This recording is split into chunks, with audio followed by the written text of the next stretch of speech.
Pratap echo traveller channel కి స్వాగతం. మిత్రులారా, ఇప్పుడు మనం వరంగల్ జిల్లాలోని చెన్నారావుపేట మండలంలో ఉన్న కోనాపూర్ గ్రామ సమీపంలో ఉన్నాం. చూడండి, ఇక్కడ మనకి కోనాపూర్ గుట్ట కనిపిస్తోంది. ఈ గుట్ట మీదకి నేరుగా బండి మీద వెళ్ళొచ్చు. మిత్రులారా, ఇప్పుడు మనం గుట్టని 70% ఎక్కినాం. ఇక్కడ ఒకసారి రండి, ఇక్కడ గ్రూవ్స్ ఉన్నాయి. ఇది నవీన శిలాయుగానికి సంబంధించిన గ్రూవ్ అన్నమాట. ఇది చూడండి, కొంచెం చెక్కు చెదిరింది. ఇగో నేను ఇక్కడ నుంచి పైకి పోతున్నా. పైన కూడా నూరుడు గుంతలు అంటే గ్రూవ్స్, డాల్మెంట్ సమాధులు ఉన్నాయేమో ఒకసారి చూస్తాను. మిత్రులారా, ఇప్పుడు మనం కోనాపూర్ గుట్ట పైకి వచ్చినాం. ఇక్కడ మనకి కొత్త రాతి యుగానికి సంబంధించిన కొన్ని గ్రూవ్స్ ఉన్నాయి. ఇక్కడ ఒకటి ఉంది. దీని పక్కకే ఇంకొకటి కూడా ఉన్నది. ఇంకాస్త అలా ముందుకు వెళ్తే మనకి మరొక గ్రూవ్ కనిపిస్తోంది. చూడండి, ఇందులోనే రాతిగొడ్డలని నూరుకునేటోడు. అయితే ఈ గుట్ట మీద నవీన శిలాయుగానికి సంబంధించిన నూరుడు గుంతలు కనిపించినాయి, కానీ పెద్దరాతి యుగానికి సంబంధించిన డాల్మెంట్ సమాధులు ఏమీ కనిపించలేదు. ఇప్పుడు నేను ఈ గుట్ట దిగి ఈ గుట్ట పక్కకి ఉన్న మరొక చిన్నపాటి బెడ్ రాక్ మీదకి వెళ్తున్నాను. మిత్రులారా, ఇక్కడ మీకు గుట్ట కనిపిస్తుంది కదా, ఈ గుట్టకి ఇంకో వైపు ఉన్న గుట్ట మీదకి వెళ్తున్నాం.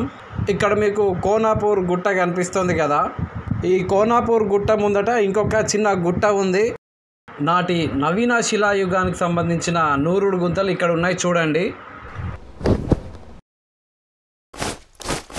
1, 2, 3, 4 ఒకటే దగ్గర 4 నూరుడు గుంతలు ఉన్నాయి. రాతి యుగాలు 4 భాగాలుగా విభజించబడ్డాయి. పాత రాతి యుగం, మధ్య రాతి యుగం, నవీన శిలాయుగం. 3 యుగాల తర్వాత వచ్చింది పెద్ద రాతి యుగం. ఈ పెద్ద రాతి యుగానికంటే ముందే నవీన శిలాయుగం వచ్చింది.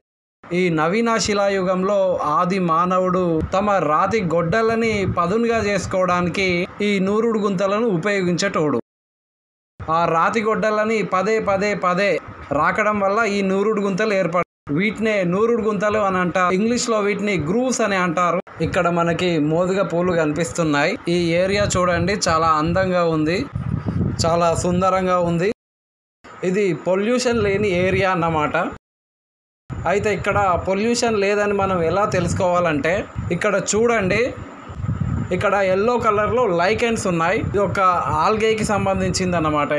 ఇవి ఇలా ఇక్కడ మొలిచాయంటే ఇక్కడ ఎలాంటి పొల్యూషన్ లేదన్నమాట. ఇక్కడ చూడండి, నేను వరి పొలంలో నాటి నవీన శిలాయుగానికి సంబంధించిన రాతి గొడ్డలని వెతుకుతున్నాను. ఈ పొలం ఒడ్ల పొంటి, కానీ నాకు రాతి గొడ్డలు ఏం దొరకడం లేదు. ఇక్కడ కనీసం ఈ బండల కింద అయినా రాతి గొడ్డలు ఉంటాయో చూస్తున్నాను. అయితే నాకు ఇక్కడ నూరుడు గుంతలు తప్ప రాతి గొడ్డలు ఏం దొరకలేదు. చూడండి, ఈ ప్రాంతం ఎంత సుందరంగా ఉందో. నాటి నవీన శిలాయుగంలో ఆది మానవుడు సంచరించిన ప్రాంతం ఇది. ఈ ఊరు పేరే కోనాపూర్. అయితే ఇప్పుడు మనం ఒకసారి ఈ కోనాపూర్ గ్రామం నుంచి ఒకసారి వెళ్దాం. చూడండి, ఇక్కడ ఒక పాప చిప్స్ కొనుక్కొని వెళ్తుంది. చూడండి, చాలా ఫన్నీగా ఉంది. ఈ ఊరు చూడండి ఎంత ప్రశాంతంగా ఉందో. ఈ ఊరి పాపులేషన్ సుమారు 5,000 వరకు ఉంటుంది. అయితే ఈ ఊరు వరంగల్ నుంచి 38 కిలోమీటర్ల దూరంలో ఉంటుంది. ఇది చెన్నారావుపేట మండలం కిందికి వస్తుంది. ఇది గ్రామ పంచాయతీ కార్యాలయం. చూడండి, ఒకసారి ఈ ఊరికి ఎలా వెళ్ళాలో ఈ మ్యాప్ చూడండి. నేనైతే వరంగల్ నుంచి గీసుగొండ మీద నుంచి గిర్నిబాయి నుంచి అడవిరంగాపూర్, అక్కడి నుంచి కోనాపూర్కి వచ్చినాం. సుమారు 38 కిలోమీటర్ల దూరంలో ఉంటుంది.